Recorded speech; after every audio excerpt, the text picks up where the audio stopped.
Are you tired of spending too much of your hard-earned money at the supermarket? Are you dreaming of farm fresh eggs, homegrown veggies, and homemade everything? Well, welcome to Ditch the Store, where we break free from supermarket dependence and take back control of our food and household essentials. I'm CJ, and I'm here to show you that life is too short for store-bought eggs. So let's get started. G'day everyone, and welcome to another episode of Ditch the Store. It is episode 138. Again, CJ on her own, handy helpers at work. Poor bugger. What am I saying, poor bugger? He works 16 days out of the month. Believe me, it's not that hard for him. But it's a time for me to record when nobody else is in the house. So hence why I'm recording. So it is episode 138, and we are discussing raw goat's milk today. Now, big disclaimer out the front here. If you live in Australia, raw cow's milk is illegal. Do not buy raw cow's milk from farmers and consume it. It is illegal and you shouldn't do it. Raw goat's milk, however, is legal and you can buy it from a producer here in Australia. And I'll post the link. Janelli is the name of the dairy and they sell raw goat's milk. And they sell it because there's such a huge market for it. People will pay, and they'll pay a lot of money for it. I think they sell it for about $9 a litre at the moment, which is astronomical. I mean, it's $4 a litre if you buy it long life, and it's $6 a litre if you buy it fresh in the stores. But raw goat's milk is, about $9 a litre, and you can have it shipped to you, whatever your location is there in New South Wales. I believe there's been some issues with people having it shipped to them in Victoria. I refer to Victoria as the most regulated state in Australia. There's a couple of things that WA are probably pretty close on, but Victoria definitely is more regulated. The handy helper and I have just recently talked about the fact that we'll probably retire to Queensland because Queensland is the least regulated when it comes to farmers. And we're not anti-regulations. There's got to be some regulations, and I'll discuss that in a minute. But it really does get a bit annoying when, as grown-ass adults who are more than capable of, doing research ourselves, it's not like we're idiots. We've made it to 50 plus and not died from dumb decisions, which, believe me, I've made some. For us not to be able to make the decision about whether we consume raw milk and purchase it in a shop, that's annoying. I find that it's like the whole COVID jab, and I'm very upfront about this. I was vaccinated twice with COVID jabs, not because I chose to, but because I was told my employment would be ceased if I did not. I wasn't given an option. So I got the vaccination because I needed my job, essentially. But in hindsight, now that I know what I know, I probably would have fought it harder last time. They're now offering positions back to people that they stood down during that period. So it says something when they've gone back on it. Anyway, we don't necessarily need to be regulated for everything. And while there is good reason for some things, there's other things where it's just like, really, we can consume alcohol and buy vapes, but we can't buy raw cow's milk from a supplier and drink it because that would be endangering our health in some way, shape or form. Go figure. Now, off my little high horse and onto the show. So if you've ever considered drinking raw milk, we're going to go through a few things that you need to know and consider. And I would strongly encourage you, if you are a healthy, grown-ass adult and you have an opportunity to try raw milk, try it. Believe me, you probably won't notice any difference on the taste. But if you've had any kind of stomach issues dealing with cow's milk or processed, ultra-processed milk, as I like to call it, drinking raw milk will make such a huge difference to you. And I know it will. I can say that hand on heart, it will make a huge difference to you. Go ahead and do it. But you do have to do it safely. So, raw milk versus pasteurised milk. What are we talking about? Now, I will link in the show notes, I think it's episode 80 of, so when we were still not the farmer's wife. I will link the show notes, the show link to it. I discussed raw versus pasteurised in great detail. And it was because I got so frustrated over the fact that people would say, oh, raw milk will kill you and all this kind of thing. And I'm sitting there thinking, I drank it for 10 years as a kid, growing up on my mum and dad's farm. And then, now for the last 8 years, both myself, the handy helper, and all of our kids have been consuming raw milk. And not only have we not had a problem, but my son has gone from not being able to drink milk, like he was lactose intolerant at 4 months old. I had to cut all dairy out of my life, all dairy out of his life. And then at 8 months old, we were able to reintroduce yogurt and cheese to start with, and then some milk. But he always had issues with milk. Like he gets eczema. He used to get gut issues. It just didn't sit well with him. Anyway, on conversations with my mum, who has always had milking goats, as far as long as I can remember, she had milking cow and milking goats. She said, try them on raw milk. Now, because you can buy raw goat's milk, we went initially and we bought raw goat's milk at the supermarket. I think I had to hunt around to find it because Janelli deliver to certain places but don't have it in all the other places. So Harris Farm, which are now in Canberra, and I believe they're down Albury-Wodonga, and up in Sydney there's a couple of Harris Farms. Go and have a look there because they tend to get local producers to stock more stuff at Harris Farm. They have really good quality meat and milk. So go and have a look there and you should be able to get raw goat's milk. Try it. Tell me what you think. Send me a DM or whatever. Tell me what you think. We got raw goat's milk and we fed it to my son. And this was a kid that used to get gut aches. He loves milk, loves drinking it, but he would get gut aches afterwards. And he would get other issues that I won't go into because he'll get embarrassed. But it wasn't great. Having milk for him was not a great thing to do. And it made it really hard because he was a growing boy and I'm trying to feed him properly. And, I have an animal-based diet. I'm a very strong advocate for an animal-based diet, particularly with children. I think that they need the animal fats for their healthy growing brains. And there's a lot of research behind autism and autism and ADHD, where kids on a super healthy animal fat diet have less instances of, or kids that have even been diagnosed as autistic or ADHD can sometimes be completely medication free with a change in diet to ensure that they're getting the really healthy animal fats into their system. So I wanted to feed him milk, but, it's really hard when that makes them unwell. So we got the raw milk. We tried him on it. No problems at all.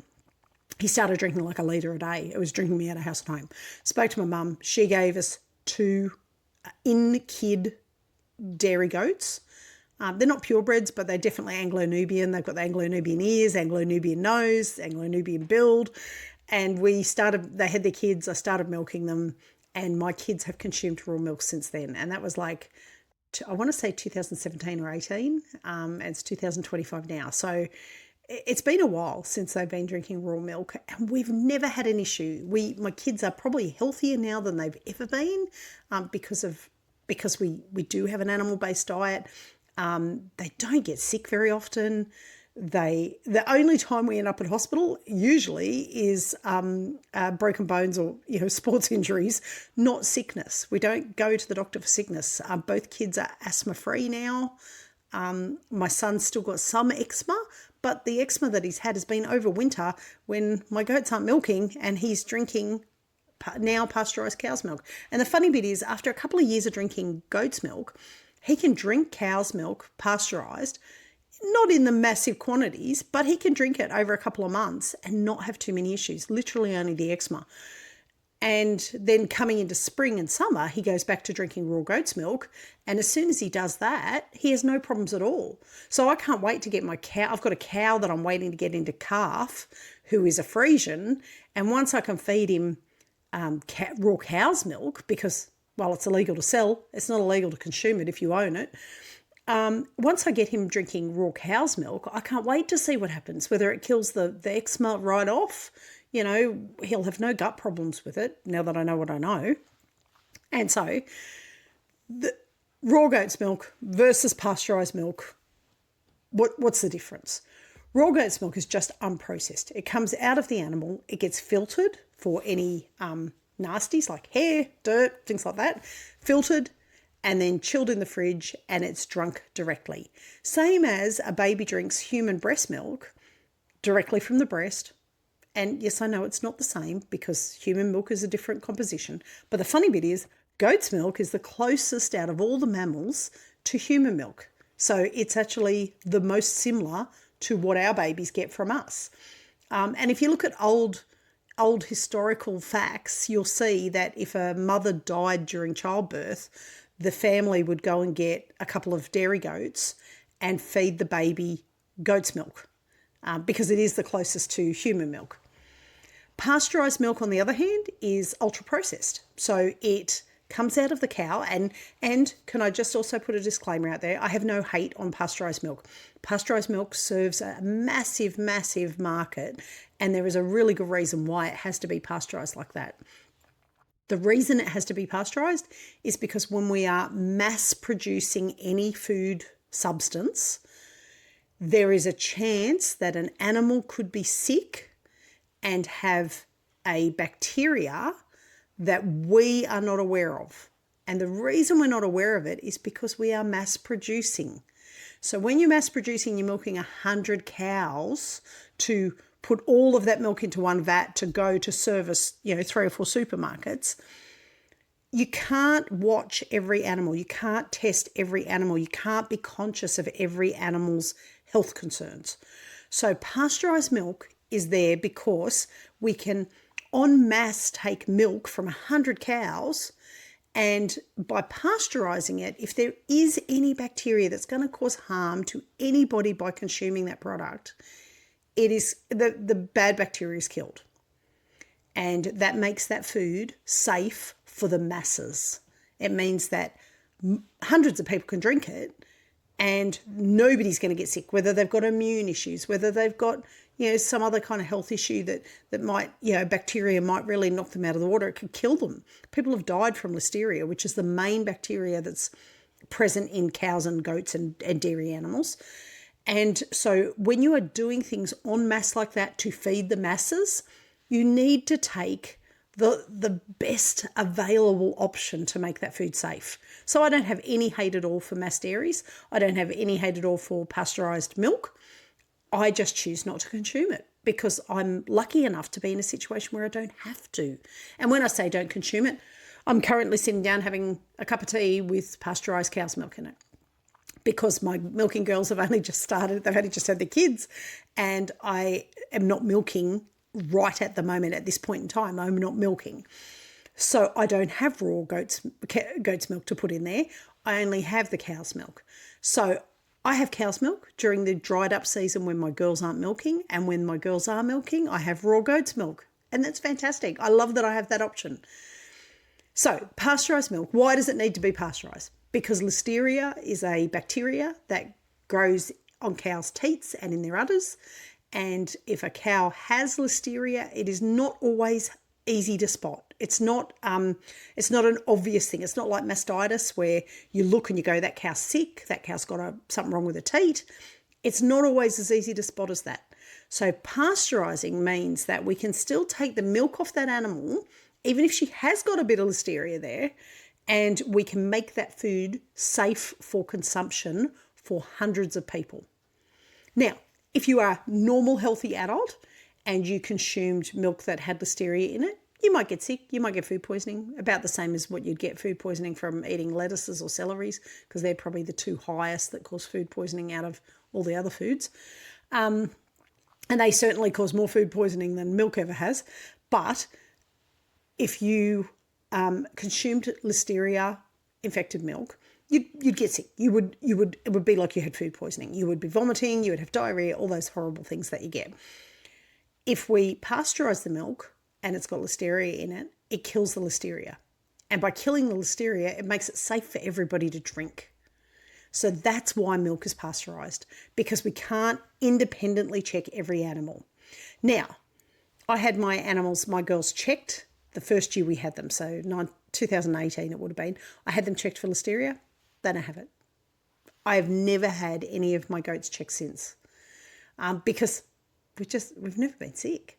If we got food poisoning from them, if we got food poisoning from something, I can't remember the last time any of us had food. Oh, the last time we had food poisoning was when we were in Phuket on holidays. Sorry, Phuket. We ate like for 10 days, 11 days there, and we only got food poisoning once. So that says something. It can happen anywhere. But I've never had the girls tested since, and we've never had a problem. None of us have ever been sick. The milk's there's never been anything funny about the milk. So we drink our raw goat's milk. That all being said, if you only have the option to drink milk that is mass produced, then pasteurised milk is the way to go. I'm happy to say that, hand on heart, you should be drinking pasteurised milk, because that way you know it's safe. If anybody in your family has immune issues, then you should be drinking pasteurised milk. You don't want a kid or an adult who has a compromised immune system to be drinking anything that could potentially have a bacteria in it that could kill them. There's no nice way of saying that. It could absolutely kill them. However, if you are a normal, healthy adult, normal, healthy kids, no immune compromisation, and you would like to try raw milk, I cannot strongly enough recommend you go and try some raw goat's milk. It really will make a difference to you. Right. So now that I've had my little rant on that one as well, health benefits. Why do people drink it? Why do people go raw milk is so much better for you? Well, it is better for you. There's no doubt about that. What you have to weigh up is, am I going to stick with pasteurised milk, which is safe, food safe, and I know nobody in my house will get sick from it, or do I want the best health quality I can get? And that being said, you're not compromising on, is somebody going to get sick? Because if you do it the right way and buy from reputable milk producers, you're not going to get sick from theirs, because they test regularly. The raw goat milk market, they are testing their goats all the time. If you're thinking about consuming goat's milk at home yourself raw, you can pasteurize it at home. It's just superheating the milk so that it kills all the good and bad bacteria in it. That's all you're doing essentially, is killing all the bacteria, but it also kills enzymes in pasteurizing it. And some of those enzymes are good enzymes. Some people think are bad, but I can't actually find any research to show that any of the enzymes that get killed are bad. So it kills good enzymes, it kills good and bad bacteria. And when you milk your goat at home, if you don't pasteurize it, if you just drink it raw, all of those properties are going to be still intact and visible. So health benefits is the main reason that people go with raw milk, and that's because of those enzymes. There's enzymes in there.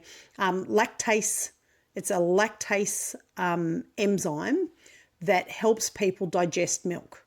And that's the main reason that people are lactose intolerant, because when pasteurized milk is produced, it kills the lactase enzyme, which is what helps you digest it.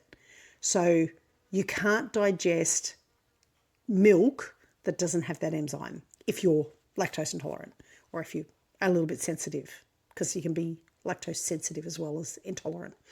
It also kills a whole bunch of probiotics, which are really good for gut health. And it kills the good and the bad bacteria, because there is good bacteria in milk that helps our immune systems function. But pasteurizing kills all of those things. Raw milk has all of those things still living and alive in them. It does have the bad bacteria still alive in it too. But like I say, for somebody with a non-compromised immune system, they will be able to manage that. Taste, some people say it tastes heaps better. To me, goat's milk tastes like goat's milk. It actually tastes just like normal milk. And I can't necessarily taste the difference, other than to say I hate homogenized milk where there's no cream on it. I love my cow's milk with cream on top, probably because I grew up drinking it that way. So to me, it tastes better in that it tastes creamier. So some people say that it tastes better. For some families, it's better tolerated than store milk. And in our case, store-bought milk, because it kills all those enzymes, which are obviously the enzymes that my son and I both need to digest milk properly without upset tummies. So because pasteurized milk kills those enzymes, when we drink it, our bodies struggle to process and digest it. So raw milk has those enzymes in them, and therefore our bodies don't struggle to digest them. Now, why is it easier to digest? Well, goat's milk has smaller fat globules. And that's why it's more like human milk than any other milk.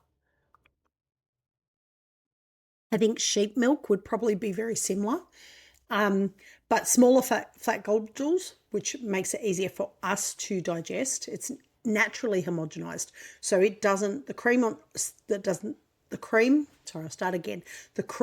on goat's milk doesn't tend to rise like it does on cow's milk. You won't see a big chunk of it. Some goats have creamier milk. Nigerian dwarf goats have very creamy milk, and so you will generally get some rise of cream that you can peel off. The Anglo-Nubians, they will have it there, but it's nowhere near as much as what you would get with cows.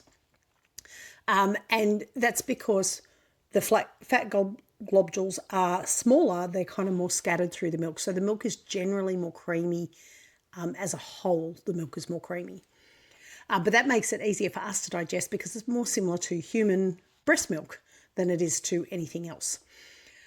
Now, it also has a natural level of A2 protein, which you sometimes see the A2 protein cow's milk, which is, and I'm going to read this because I always bugger it up, the A2 is the beta-casein protein, which is very similar to human breast milk, which again, A1 is what A1 protein is what most cow's milk is, but you'll see that there is some A2 cow's milk where they've specially bred them to have more A2 beta-casein protein, and so the goat's milk is more similar to human milk in that respect, and therefore more easily digestible by people and at a better level to what people need. Goat's milk also naturally contains, and I have to read this because I can never read it properly, oligosaccharides, I'm sure I pronounced that wrong, which act as a prebiotic to feed beneficial bacteria in your gut. So where we have issues with healthy gut microbiomes, goat's milk is very beneficial in that respect. It has the prebiotics that your gut needs to really promote that healthy gut microbiome.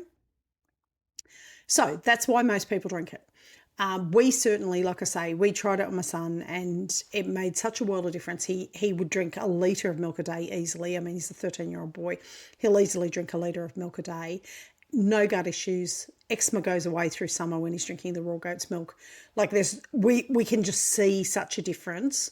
I can't speak highly enough for trialling it if you don't have any other health issues. Now, that being said, he was actually diagnosed with a form of arthritis as a young fella as well. And that's completely gone also. Now, I'm not saying that fixed him, because they did say that he wasn't a true arthritic and therefore he would likely grow out of it. It was juvenile arthritis and he would likely grow out of it, and he absolutely has. Whether or not he grew out of it because he was living a slightly better diet lifestyle, or whether he just grew out of it because it was time for him to grow out of it, we'll never know. But I figure it couldn't have hurt to help. So he's consumed a lot of raw honey straight from our beehives, which are local beehives, obviously, because they're on the property, and raw milk. And whether one of those things or both of those things had any impact on his health, I don't know, but he's certainly come good. So, is raw goat's milk safe to drink? Yes, it is. We drink it all the time. And even the government has dared to say raw goat's milk is safe. Hence why you can buy raw goat's milk in Australia, and certainly over states in the US you can buy raw goat's milk. You can buy raw cow's milk over there. You guys are so blessed. I know there's some states that are still a bit backward, but most of them are right up there. So yes, it is, if it is handled properly, like any food stuff. And I mean, you could get sick from eating at Macca's with all of their health regulations that they have in place. You could still get sick. If it's handled properly, goat's milk won't make you sick, raw goat's milk. The main thing is wash the udder, make sure it's clean. When you milk the goat, make sure you strain it for anything obvious, and then make sure it is refrigerated until it's consumed. Now, that being said, I've seen tests where people have left raw goat's milk and pasteurised goat's milk out on a kitchen bench, and they make what's called clobber, which is like a form of clotted cream or yogurty kind of substance. And the raw goat's milk makes it much better with no smell, no funny aftertaste, no obvious signs of bacteria. The pasteurised goat's milk, evidently it can get quite rank, the smell. So just going to say maybe the good bacteria and bad bacteria working together might make it more functional. But most of the risks from raw milk, as I said before about raw milk with cows, most of the risks come from either poor hygiene. So back in the day when dairies were run by dairy maids, women that went in and milked, 20 cows in a morning, we didn't know as much as what we do now about hand washing and washing in between different animals. So if you're milking 20 animals, you should be making sure that you wash your hands and that you are using fresh water to wash their udder and teats. Now, I use the same water to wash the udder and teats of 2 to 3 goats, but sometimes I do and sometimes I don't, because if their udder is particularly dirty, I always have a jug of warm water with me, and I'll throw the bucket of dirty water out and put clean water in to rewash their udder, because their udders can get a little bit dirty and dusty out in the paddock. So good hygiene on udders, good hygiene on hand washing, which we didn't know as much back then before pasteurising milk came in. Good hand washing systems to make sure you're not transferring a bad bacteria from one animal to the next. Sick animals. Now, pasteurising milk also came in after we had gone through the Industrial Revolution, and the cows that were being milked in big cities like London were not cows from farms out in rural regional areas, but cows that were being kept in city areas, so that the milk could be transferred from being milked to the household that was going to purchase the milk very easily and quickly. Now, the problem with this is, where were the cows grazing? What land were they grazing on in order to get their nutrients? Well, they weren't. They were being fed leftover, I believe it was barley, that had been used in the production of beer and other alcohol, and the off production, the leftover remnants of the plants, the soaked beans, barley seeds, were being fed to cows. The problem is it wasn't real clean, it wasn't real hygienic, and it wasn't what cows are meant to eat. Cows are meant to eat grass. They're the ultimate grass eaters. They have the body to break down cellulose. That's exactly what they're designed to do. And these cows were not being fed their standard diet. And so you ended up with sick cows. Sick cows, lack of hygiene, and then really terrible storage. They would put milk into a container and then it would sit. They didn't know about refrigeration. They didn't know about bacterial growth back then. So the milk would be sitting, and then it would go to somebody and they would drink it, and it was probably already going off and had bacteria growing in it at an abnormal rate because it was an unhealthy animal and an unclean environment. And people started getting sick. And listeria thrives in that. Listeria is a bacteria and it thrives in certain temperatures. So unchilled milk will grow. It'll grow bacteria, no problem at all. Now, raw goat's milk is not risk-free. So you need to know that. If you're going into this, you need to know, like everything, you could walk out in front of a bus tomorrow. Raw goat's milk, there is a chance that bad bacteria will grow in it and that you'll have to manage that. You need to be aware of that. But the main thing is clean hands, clean equipment, cleaning teats. And, I talked about the teat dips. I don't use them, but if you're really concerned about that kind of thing, I would absolutely encourage you to use it. Chill the milk within 30 minutes, ideally, is what food standards recommend.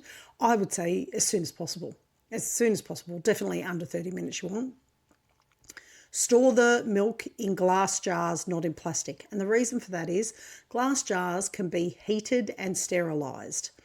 Now, even though I don't sterilise my jars, every time I use them, I usually sterilise all my jars at the beginning of the milking season, and then maybe once after about 2 or 3 months, I will put them through a cycle of sterilising them all again before they get used. They should be kept in a fridge. It should always be kept in a fridge between 3 and 4 degrees. I think you can do it a little bit lower, but you wouldn't want it over 4 degrees. We've got a tray in our fridge that sits at 5 degrees, and I probably wouldn't put milk or dairy products in there. Label the jars with a date. This is really important because sometimes you pull out the wrong one and you pull out the next one, you think, hang on, that looks a little bit funny, and then you realise you've left it in there for an extra couple of days. That being said, we have trialled it where we haven't been getting a massive amount of milk, and we've had milk that's lasted between 7 and 10 days before being used. And when we were getting a massive amount of milk and we had more milk than we could drink, it lasted 7 to 10 days and it was still fine to drink. It still tasted really good.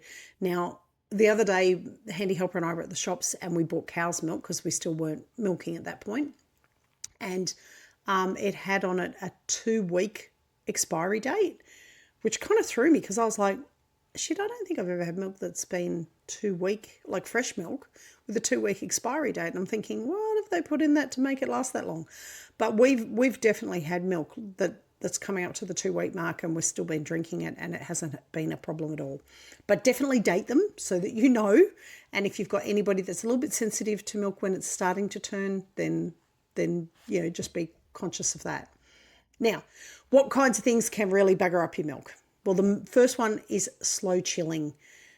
When we say slow, I don't mean in time, in the fridge, sitting it in the fridge and slowly chilling. I mean, sitting it on the bench for 20 minutes, 30 minutes before you strain it, before you put it into a cold bottle in the fridge. That can definitely impact the milk. It'll make it go off a lot quicker than what it would have normally. Goats eating unusual foods. So sometimes goats will go for things like garlic and stuff like that, and they reckon it can taint their milk. I've got to be honest, the only time we've ever had tainted milk is when our does have run in the paddock with the buck because it's been breeding time. So it's a combination of they're in heat, so their hormones are running rampant, and they're also in the paddock with the buck for 2 days to get pregnant, and we're still milking them. And you get the milk and it's just got a little bit of a taint to it. So we've always just discarded that and given it to the dogs because we don't want to drink goat's milk that's tainted with buck smell, because if you've ever smelled a buck, you'll know what I mean. It's pretty fucking awful. And the other thing that'll cause off milk is dirty equipment. So I should say, so goats that are running with the buck, the milk is not off. It just tastes funny. It's still quite good to drink and there's nothing wrong with it. But the last one that'll cause issues with your milk is dirty equipment, and that includes dirty bottles. If you're straining milk and putting it into a bottle that has not been cleaned properly, that will cause you problems straight up, no doubt about it. So make sure your bottles are clean. If you get a glass bottle out and you've washed it from the last use and it's in the drying rack and you look at it and you think, oh, it's kind of got like a bit of cloudiness on the inside of the glass, that's the time to sterilise it. Put some Milton in it. Put some hot water in it, leave it overnight, then get a really good bottle brush. I use a bottle brush that only gets used on my milk bottles. It does not get used on anything else. It is kept sacred for the milk bottles. And I get that in there and give it a really good clean on the inside. Usually then, when I tip everything out and give it a rinse, there's no cloudiness on the inside and I know the bottle's clean. But sterilising it is essentially either putting it in hot water and boiling it, or you can put glass jars in an oven at a certain temperature, and I'd have to look it up. I can't remember the exact temperature, but you put it in there for a set period of time at a certain temperature, and the heat will kill anything that's bacterial on the glass. Don't put your rubber plastic lids in there because that won't be good. So for them, you've just got to do Milton washes. Now, if it tastes funny, it's not always spoiled, but it just means that there's something not quite right. So, yeah. Now, raw goat's milk, how long does it last? Like I said, we've had 7 to 10 day old milk, not had a problem. It doesn't last that long in our house because it gets drunk before it can get to 7 to 10 days. But 7 to 10 days is standard. I always smell milk before I pour it, and I do that with pasteurised milk, raw milk, milk that's just been bought, milk that hasn't been bought. I have unfortunately drunk milk so many times that is not 100% and usually bloody pasteurised milk that as soon as I open a bottle, I always sniff it. It's just force of habit now. We laugh about it. If it smells funny, tip a little glass and have a look at it. If there's any clots in it, if there's any lumps in there and it's homogenised milk and it shouldn't have creamy lumps in it, that's a good indicator. If the smell's a bit tart, have a tiny little sip. Just put a little bit on your tongue. If it's got an acidic, like vinegary taste to it, it's gone. It's time to use it for the dogs. And believe me, the dogs will still drink it. They'll be more than happy with it. So will the chooks. And you can also, with raw goat's milk, you can separate out the cream. It doesn't make milk. The milk doesn't make great yogurt, I've got to be honest. It makes amazing cheeses. But I have tried making butter off the cream, and it makes amazing butter. I just wish I had more cream in my girl's milk because, yeah, you need a lot of cream to make butter. So I did say before who should not be drinking raw goat's milk. Immune compromised people, and the recommendations from the health authorities on raw goat's milk is very young and very elderly. But I would say very young and very elderly who have health issues or there are any kind of health concerns. If they don't have health concerns, certainly a lot of the elderly people that I know around our area grew up drinking raw milk, cow's milk, and they have never had a problem. And they comment that they wish they could still get raw cow's milk because now they're old and they're not necessarily on their farm. But you can always pasteurize at home if you are not comfortable. If you have somebody in the household that you're really worried about them drinking raw milk, you can pasteurize it yourself. It's a matter of superheating it. And when I say superheating it, you don't want to boil it, but you have to get it to a certain temperature, keep it at that temperature for a set period of time, and then bottle it up and refrigerate it. And I don't know what the temperature is because I never pasteurize ours, but you can absolutely pasteurize it yourself at home. Now, I do have a couple of links that I'll put in the show notes. The Raw Milk Institute, which is a page from the States, is probably my go-to, and they're specifically aimed at cows, but they talk about raw goat's milk as well. There was an Australian branch, but I had a look, and their last kind of postings and notifications are all like 2020. So I don't know what's happened to that. I don't know why. Sorry, yawning. I don't know why it's still not going, but maybe it just lost traction here in Australia. Certainly in America, people are much more on the push to have raw milk available to adults who choose to drink it. Whereas here in Australia, I think people just go, oh, I can't be bothered. That's just too much hard work. But you can get raw goat's milk here. Just remember that. But the Raw Milk Institute has amazing stuff on there. If you are somebody who has suffered from lactose intolerance or any kind of milk drinking issues, eczema, asthma, gut issues, anything like that, I would urge you to go and have a look at their site. It's an awesome site, and it covers off on so much stuff, and it's all research based. So it's scientists having a look at what they can do and what's different and what they can change and doing testing on it. And, you know, I don't always trust the scientists anymore, given what we went through with COVID, and given, you know, the climate situation where I actually had somebody send me a video the other day, and it was a really good video. It was a guy talking about the fact that global warming is not happening from the surface level where humans are. It's actually happening internally. So it's nothing to do with humans. It was an interesting read. If I can find more on it, I'll post it. I'm still out on the whole climate change thing. I still think it's just a rort to get money out of us.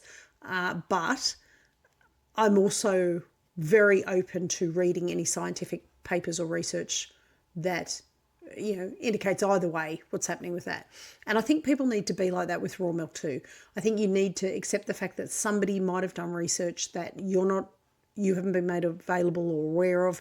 And certainly, you know, from an Australian point of view, and I'd say it would be the same in the US, a lot of these bodies, the government bodies that are supposed to be there to protect us and to give us information that, to help us live our best life, they're funded by organisations who have an ulterior motive. They have some other reason for doing what they do. That being said, you know, the food pyramid, we laugh about it, that it's actually upside down, you know, and my kids found the episode of South Park where Cartman says the food pyramid's upside down, and we laugh about it because we are such an animal-based diet in this household. But yeah, I don't always trust the organisations that are there supposed to be giving us the information that is best for our health, because they've fucked it up so many times now that you kind of sit back and go, hang on a sec, if you sold out to a sugar company years ago to tell us to eat more carbohydrates, and now scientists are coming forward saying you actually don't need carbohydrates to function, like you don't need to eat them at all to function, then that kind of says something. Like, who was doing the research? Who was checking the balances? Who was making sure that the I's were dotted and the T's were crossed? Because they kind of fucked it up. Anyway, I get a bit of a rant on it, only because, like I say, I've been drinking raw milk most of my life. I'm 50 and I've probably, not most of my life, there you go, 20 years out of 50, I would have been drinking it, nearly coming up to 20 years. I would have been drinking raw milk and not had a single problem with it. Now, that may not mean a lot to some people, but certainly I had more problem with processed milk than I did with non-processed milk. Anyway, don't be scared of raw milk. Don't be scared about trying it. If you are a normal, healthy adult, do not be scared about trying it. Go and get some, try it, and see if all the hype is worth it. If it's not, you don't have to do it again. Don't drink it again. Anyway, I'm not sure what next week's episode's on. I think I've got another week of talking about goats, and I was going to talk about something to do with cooking and preparing foods and stuff. But I'm actually thinking I might talk about Barber's poleworm. So we have so much problem with Barber's poleworm in this area, and I really think it's important that any prospective goat owners know exactly what they're dealing with, because it is just horrific. And like I say, I've probably lost 4 goats to Barber's poleworm over the last 8 years, and it kills you. It kills you losing them to something that you could be potentially preventing. Anyway, that's it for this week. Have a fantastic week, and I will talk to you all again next week. Bye for now. Well, that's it for today's episode of Ditch the Store. If you're loving the journey to self-sufficiency, be sure to subscribe. You can also leave a review for us, or share this episode with a friend who's ready to break up with their supermarket. If you've got questions or success stories, we'd love to hear about them on the socials. You can also find me at www.mojahomestead.net. Until next time, keep raising, growing and making. And remember, life's too short for store-bought eggs.